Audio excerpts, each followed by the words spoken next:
Welcome to the New Warehouse Podcast, the podcast for those that are curious about what's possible inside their four walls. Before we get into this episode, let's hear a word from our sponsors that make this all possible. How healthy is the storage in your warehouse? Have you ever walked the aisles looking for rack damage, empty pallets, or hanging pallet wrap? I know I've spent too much time doing that in my ops career. Now, there's a better answer from Dextery. Storage Health is their AI-powered check that runs with every robot scan that can detect damage, safety hazards, and hygiene issues across your warehouse at every height. Think damaged racking, pallet defects, tipped items, hanging shrink wrap, or damaged goods. Easily detected and alerted by Dextery's AI-powered platform while their robot scans your aisles. Stop missing these critical ops items and put Dextery's Storage Health to work for you at Dextery.com. That's DEXORY.com. Thank you to our sponsors, and now let's get to the podcast.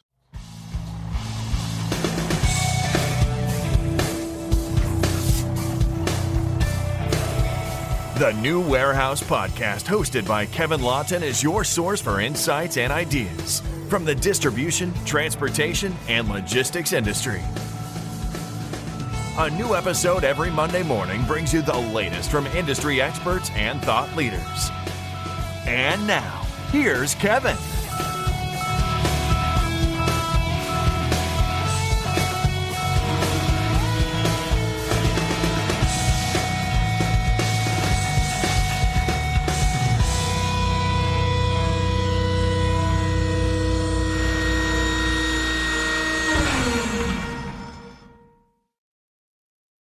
Hey, it's Kevin with the New Warehouse Podcast. I am on site here at Cardex's Experience Lab here in Cincinnati, Ohio, and we are here for an Innovation Day. We are checking out some of the Cardex solutions, but we're also here with some Cardex customers here as well. We're going to talk to them a little bit about their experience with Cardex, their choice to go with AutoStore, and also a little bit about how are they approaching innovation in their operation. So we're going to be joined by Blair Healey of Sonepar, Dore, and Chris Shannon of US Electrical Services. And we're going to hear a little bit about their operations. And we're also going to hear a little bit about how some of the decisions they make around innovation, going after new technologies and things of that nature. So Blair, why don't you kick us off here? Tell us a little bit about, I guess, your role and kind of the Sonepar as a business. Yep. So my role is a supply chain implementation manager for Sonepar US. So I support Sonepar US on a corporate level and all of our operating companies that exist within that footprint. So my team mainly focuses on new buildings, automation within those buildings, and supporting the operating companies to go on a automation journey. All right, awesome. And new buildings sounds like a lot of fun.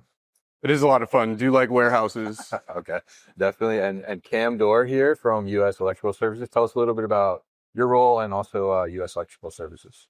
Yeah, so I'm the Director of Operational Innovation at USESI. I oversee things like warehouse layout designs, our use of AI in the warehouse, anywhere that we can try and see operational wins and improvements throughout our DCs. Yeah, and Chris, tell us a little bit about yourself. Yes, sir. Chris Shannon, U.S. Electrical Services. I oversee and responsible for the day-to-day operation for all the distribution centers and transportation. So I get all of it. Every bit of top to bottom of anything to do with the DC. We handle electrical supplies. So big wholesalers, think Walmart or Home Depot, everything you see there, but just on a much, much bigger scale. And my job constantly gets me involved in how do I get better faster? How do I service the customer more effectively and give them what they want? So a lot of fun with AI, a lot of fun with automations as well.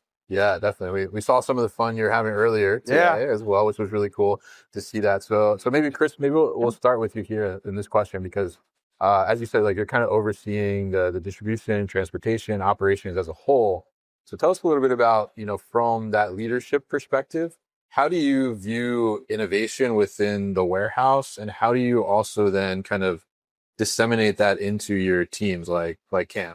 Yeah. That's That's a tough one, right? That's Yeah. a tough one. So there's kind of two buckets, right? There's a physical automation, much like the auto store we have when we partner with Cardex for that. And then how do we make the DCs and transportation much more effective than they are today? And so where I get to sit and get to help is from the strategic standpoint, obviously, of saying, okay, here's where we're going to go.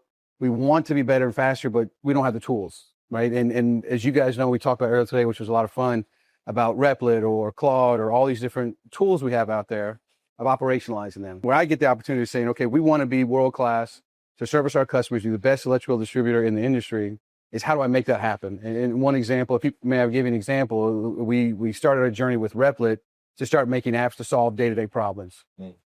Slotting, like we talked about a little bit earlier, we weren't very effective with slotting and how do we put the right goods in the right place, and many other things, ability to see when deliveries are going to get there, right? And Cam helped us create an entire system that allowed the sales guys, et cetera, or even the customer to implement their data, put it in there and see exactly when it's going to get there. So that's the fun stuff we're doing. But the hard part is really getting it from concept, strategy to application. Yeah.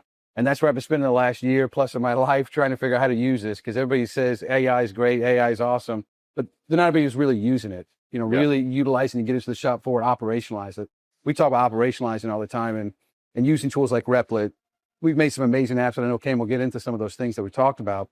But then we give those tools to the guys on the floor, the leads, the supervisors, et cetera, and let them go solve their problems day to day and what's causing them pain. So that's really what I enjoy doing. It's been a lot of fun. Yeah, absolutely. And we can tell you get a lot of joy from it. Oh, a lot. Which is really, really awesome to see. So, Blair, maybe tell us a little bit from the Sonepar side and kind of your role. You said you're looking at automation implementations, new buildings as well. Obviously, when you look at standing up new operations, you're looking to see how can we make it better than the last one, right? So tell us a little bit about how do you approach innovation and some of these kind of newer technologies like robotics, AI, when it comes to these operations?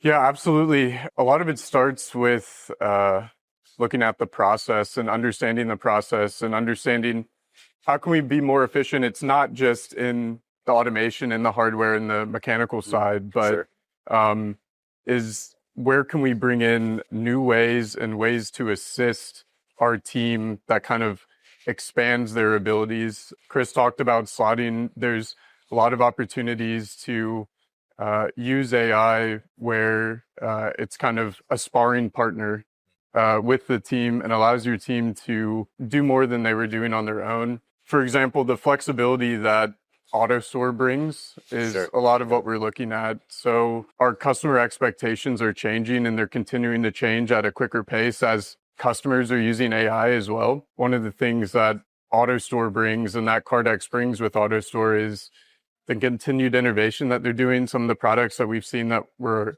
on site here today so far, but also the system of AutoStore itself is very flexible. One of the things we looked at with our first AutoStore site in the US was the ability to scale it.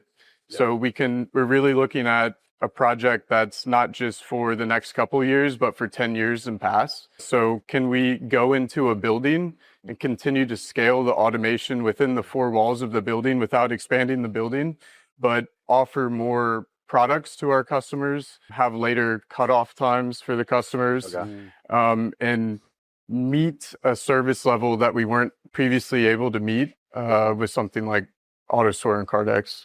Yeah, absolutely. And I think it's really interesting to hear how you're kind of thinking about the operational side, but how does that operational side benefit the customer at the end of the day, right? Like how does it allow us to, like you said, to have a later cutoff time, a better service levels, and be able to also then scale into the future as well, which I think is very smart there. So Cam, maybe you want to tell us a little bit about, your experience with the AutoStore and Cardex as well, because you guys are all customers right here as we're on site with Cardex. So tell us a little bit about your experience too. Yeah, I think that, the service level piece is so massive, right? A lot of the orders that we're seeing into our DCs in a day are with pretty minimal lead times. So the later into the day that we're able to take orders, to have something like an AutoStore where we're able to, from that order being entered into the system, pick it, get it out onto one of our trucks for a customer delivery, it's just going to allow us to, better serve those jobs in the real world, right? Where it might be 6 o'clock and they realize, hey, I need this tomorrow morning at 6 a.m. AutoStore allows us to really get on top of service levels. and just provide the customer a much better experience. Yeah, absolutely. And as we're, I guess, on the topic of AutoStore here, right, and we saw some of the different features that Cardex has here, like the robotic picking and the bin induction AI as well. I mean, are any of these features kind of like standing out to you as one that you're like, okay, that's pretty cool. Like that's something I can see us using. Yeah, I mean, the robotic picking, the ability to consolidate multiple different SKUs into a single tote for that end user to pick into final carton. It allows us to have picking throughout the day, on a robotic arm on top of the grid where we don't necessarily have the volume to justify having all those picking courts up and running, but we're still able to consolidate those orders and get it down to that final packer much faster than we could having, people at those ports. Yeah, absolutely. And I'm curious, like, you talked about the robotic picking, right? And then kind of the people there too as well. So Chris or Cam or Blair, you can answer this, but how do you kind of approach from like the robotics automation perspective? How are you balancing like the human element of the operation with the robotics and automation, or even like the AI element too as well? I'd like to take that one because I've fielded so many questions about AI is going to take my job and this automation is going to take my job, et cetera. And let's use the robotic part for a second. And Cam hit the nail on the head. Our customers are dropping 4, 5, 6 orders plus a day. And today it comes in, every order drops gets an individual box, right? What this is going to allow us to do, and this is why we're so keen on it, is because, you can just keep picking all day long, keep picking for this one customer. And we don't necessarily need the person there where they drop an order at 12 o'clock and they drop one at 2 or 3, push our picking back for our real labor, our team members, back to 6 o'clock, 7 o'clock. There's a competitive advantage. And it's just picking all day long. So it's not really taken away from the person. It's just moving our service level back so we can be a competitive advantage. So that's the automation part, right? Is our volume is growing. We continue to service more, continue to do more. We don't have enough people today. We just don't. I mean, it's hard, which we all know, to get people into DC and stay.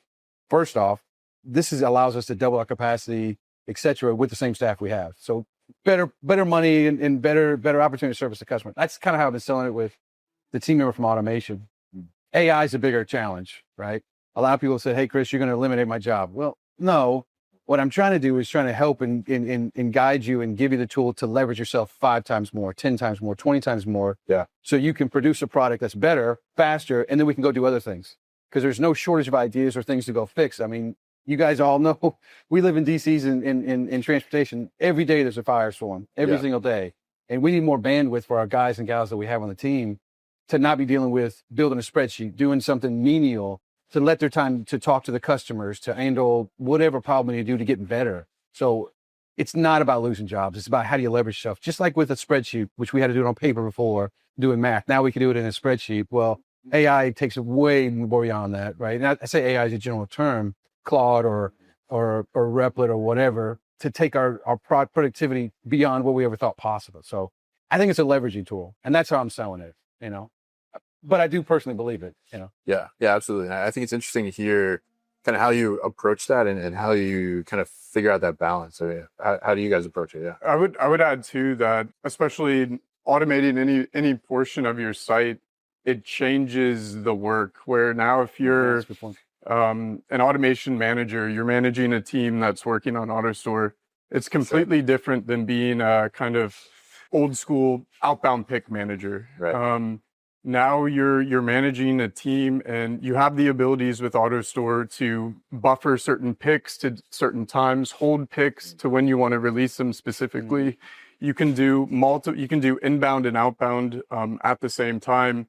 And what I'm really interested in learning from these guys and the other people that are here this week is we're no longer managing with a spreadsheet, like you said, but if you're that automation manager, what can I use through Copilot, for example, to say, okay, this is how I do my job better. And it's bringing in a different way of working with it. It's flexing people to the work when the work is there. And it's more real-time, short intervals, and using, for example, recently through AutoStore, they have Cube Analytics, and it's a way of looking at your machine in a more proactive way, where it's like, okay, I missed a charge at this port. It had to realign more times than any other charging port. This might be something I want to go take a look at before it becomes something that causes system downtime. Yeah. So that's an example of trying to use the AI or the tools that we have available in a proactive way. Versus reactive. Versus reactive. Yeah, absolutely. And I think that's a great call out, right? Because we can, like you said, like I want to get 5x out of the same person, right? I don't want to lose a person, but I want to empower them to do more. And you're showing some examples of that earlier today, which I think were fantastic. And like you just said, being more proactive versus reactive, right? I want to know that like, oh, an issue is coming up, not that like the issue just happened and now I got to do something like immediately, like let me get ahead of it, right? So it's a different way of working. Yeah, absolutely. So I think that's very interesting there. And one of the conversations that we had earlier today, which I think was really interesting, and I want to get Cam's perspective from this in particular. We talked about seeing where some of these newer technologies, especially around AI and building stuff in Replit, as it talks about, and being able to get kind of leadership buy into that, right? So Cam, obviously you have leadership buy-in here with Chris, right? So tell us a little bit about maybe for people that are like skeptical about like letting their employees really dig into this stuff and get into it. I mean, how has like having someone, encouraging that or championing that for you? I mean, how has that unlocked kind of the capabilities of what you're able to do in your day-to-day work? Yeah, absolutely. Having someone like Chris be able to advocate, to the entire leadership team on these AI initiatives has been invaluable. Because of his advocacy, we've been able to get access to data in tools like Replit where, like Blair said, we can now be proactive, right? Being able to give tools to supervisors and managers in the building where they can really look at the health of their operation in a way that isn't purely reactive, where, previously it may have been running reports after something has gone wrong to try and figure out why. Being able to create tools quickly, cheaply that allow our supervisors to see proactively, where we're struggling in a building really just unlocks potential to improve before there's a fire drill.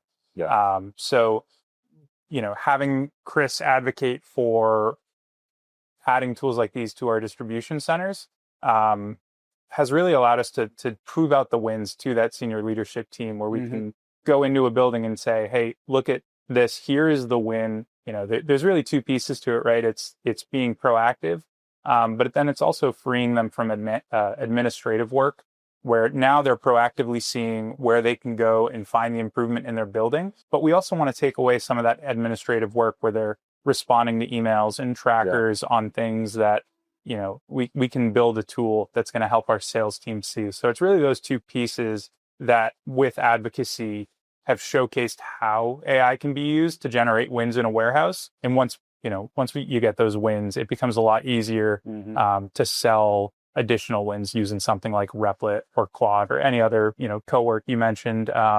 Any of those tools really can be massively impactful for a DC. I could add one thing to that as well.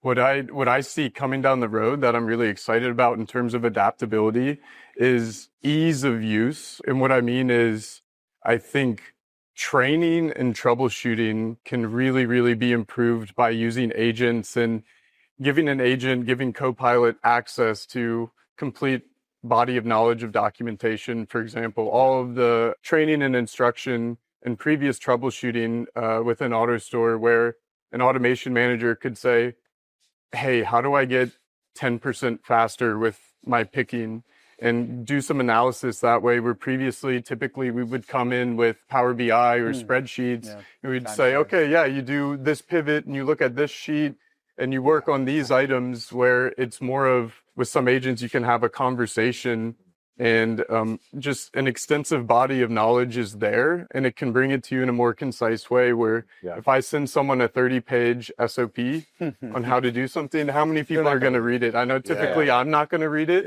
Give me a 30-second video or give me a short blurb that I can start walking through step by step. And when I think about myself, I'm much more prone to work with that than to try to sift through a ton of documentation to find an answer. And I think the proof will be in the pudding with people adapting and working with that. It's a different way of interacting with a lot of knowledge. Yeah, absolutely. And I think that's such a great point, because if we think about, the traditional leader in operations, right? They're not necessarily like a full-on analyst, right? So when you talk about like, okay, well, how do I take this documentation? How do I find 10% improvement in picking, right? Like, I don't know. Like, how am I going to do that? Am I going to do this pivot and this Power BI and all these things? And, a lot of, especially, from my experience in operations, like a lot of... They're operators. They're operators. They want to be managing people on the floor. They're like, spreadsheet, like, what do you want me to do with the spreadsheet, right? So, so I think it's very interesting to hear how like that is kind of going to unlock that and make it more natural, like you said, some of that agentic perspective. So, Chris, I want to close it out here with you, because I think, one thing that came up earlier in our discussion today during like kind of this innovation talk, right, was about, how do we get leaders to buy into some of these technologies and then kind of champion that throughout the organization. I think you've done that, right? And we've gone through some of the struggles too that come with that. So maybe give us some advice, or give other leaders advice on like how to start to bring this into the operation world. I think first off, it's exciting because in distribution, transportation, in the operations world, we sit in the middle of everything, right? We sit between sales, we sit between purchasing, we sit between AR. I mean, we're right in the middle of everything, right? And a lot of guys and gals don't understand the connectivity of the group. So the first thing I would tell everybody is you're in the middle, right? You're in the middle of all the operations, and you can really influence everybody. You really can, because if you can fix a process for a distribution center and how it feeds to every other part of the company, you immediately change the company's perspective. You change the world. So that's the first thing, is realizing how important we sit in the role in distribution and transportation, because we're the glue, if you will, in the middle of Holt. So I think so many people forget that, and they go, well, I can't do anything to help fix the company or fix anything. It's the opposite. It's one of the most important jobs. So that's the first.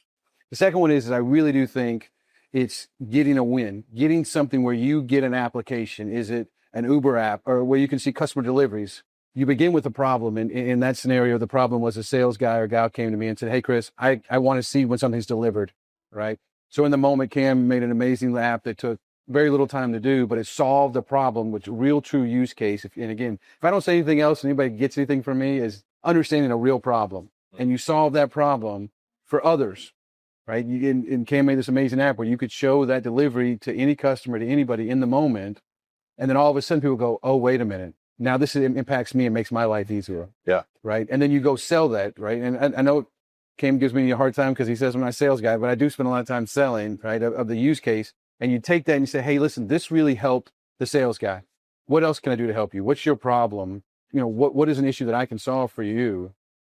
And then you're going around and solving that for others. Well, selfishly, it does make us the DC, because all the problems come to the DC eventually, right? Yeah. We do that and we keep championing and say, hey, listen, let me go fix something for you. What is the issue in the DC? What is the issue for the sales guy, for AP, whatever? And then all of a sudden people realize, I want to do that too. I can really help this. I can say, wow, Cam could solve this, or a supervisor could solve this, whatever problem. And here's how they did it. Now I want to do that. And us doing that, now we have 25 plus people throughout the company using Replit, right? I'm a Replit fan, to be fair. I mean, I think that's probably known by now.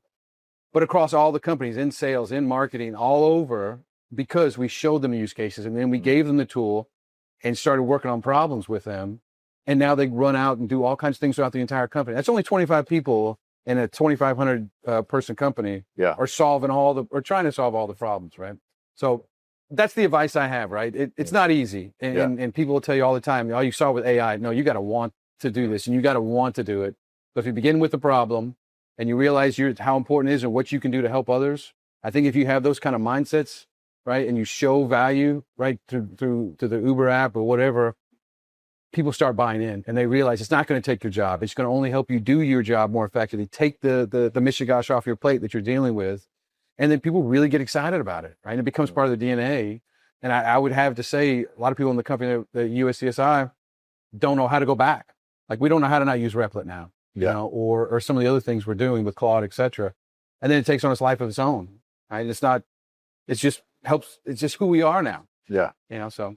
that's my little bit of advice. Hopefully that helps. Yeah, that's fantastic, definitely, and I think that's great advice to kind of end this conversation on, and become that champion in your operation, but not only operations, as Chris said, but spread it throughout the company. Like, what does operations touch? Who has problems? Let's solve them together, and let's move the company forward as a whole. Because, as Chris mentioned, everything comes back to the DC it does at some point. So you're going to solve those problems for yourself, I'm sure. So thank you guys for joining me here and having this conversation, and thank you to Kardex for hosting us here at the Kardex Experience Lab in Cincinnati, Ohio. We'll put more information about Kardex in the show notes so you can learn more about them.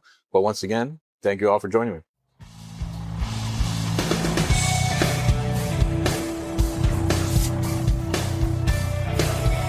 You've been listening to the New Warehouse Podcast with Kevin Lawton. Subscribe and check us out online at thenewwarehouse.com.